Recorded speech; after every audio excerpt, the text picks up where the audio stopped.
2 Samuel 21. Orang-orang Gibeon dan keluarga Saul. Dalam zaman Daud terjadilah kelaparan selama 3 tahun berturut-turut.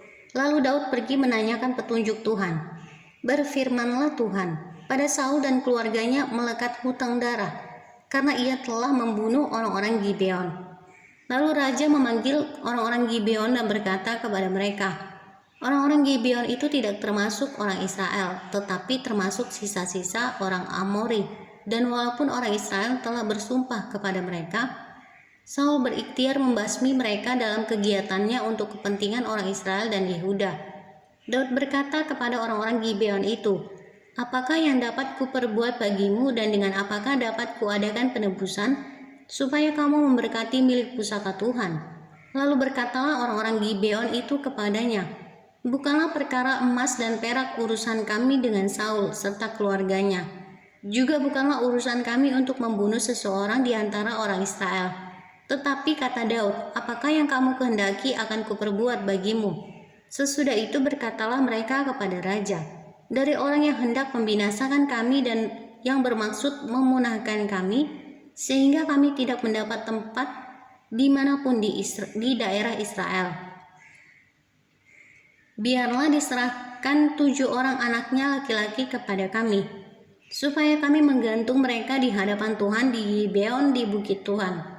Lalu berkatalah raja, aku akan menyerahkan mereka. Tetapi raja merasa sayang kepada Mephiboset bin Yonatan bin Saul, karena sumpah demi Tuhan ada di antara mereka, di antara Daud dan Yonatan bin Saul.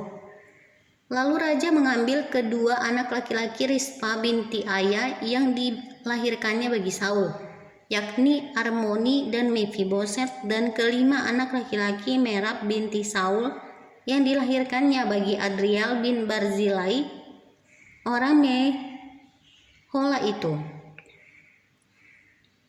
Kemudian diserahkannya mereka ke dalam tangan orang-orang Gibeon itu. Orang-orang ini menggantung mereka di atas bukit di hadapan Tuhan.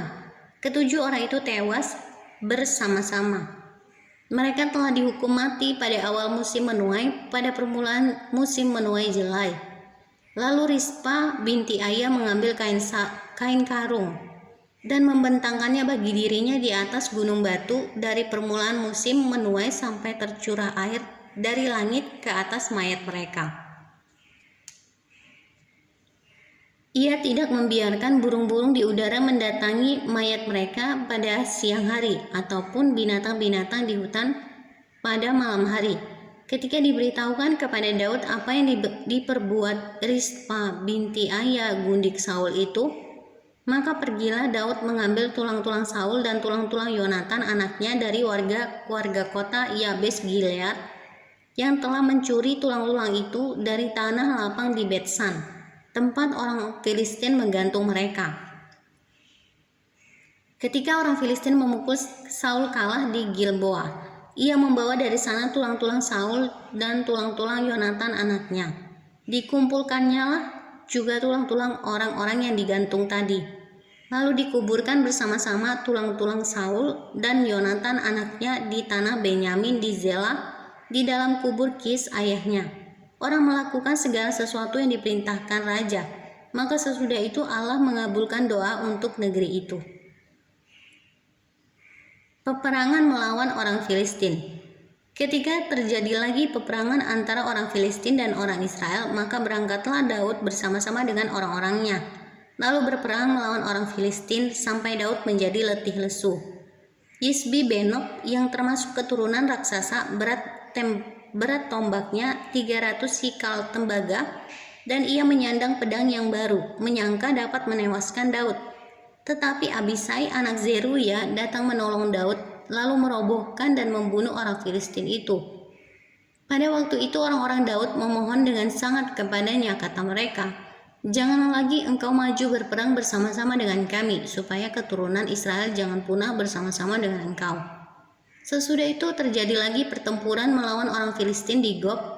Pada waktu itu Siphai orang Husa memukul kalah Sauf yang termasuk keturunan raksasa. Dan terjadi lagi pertempuran melawan orang Filistin di Gob. Elhanan bin Yaare Oregim Orang Bethlehem itu menewaskan Goliat, orang Gad itu yang gagang tombaknya seperti pesa tukang tenun. Lalu terjadi lagi pertempuran di Gad, dan di sana ada seorang yang tinggi perawakannya, yang tangannya dan kakinya masing-masing berjari 6. 24 seluruhnya, juga orang ini termasuk keturunan raksasa. Ia mengolok-olok orang Israel, maka Yonatan anak Simea, kakak Daud, menewaskannya.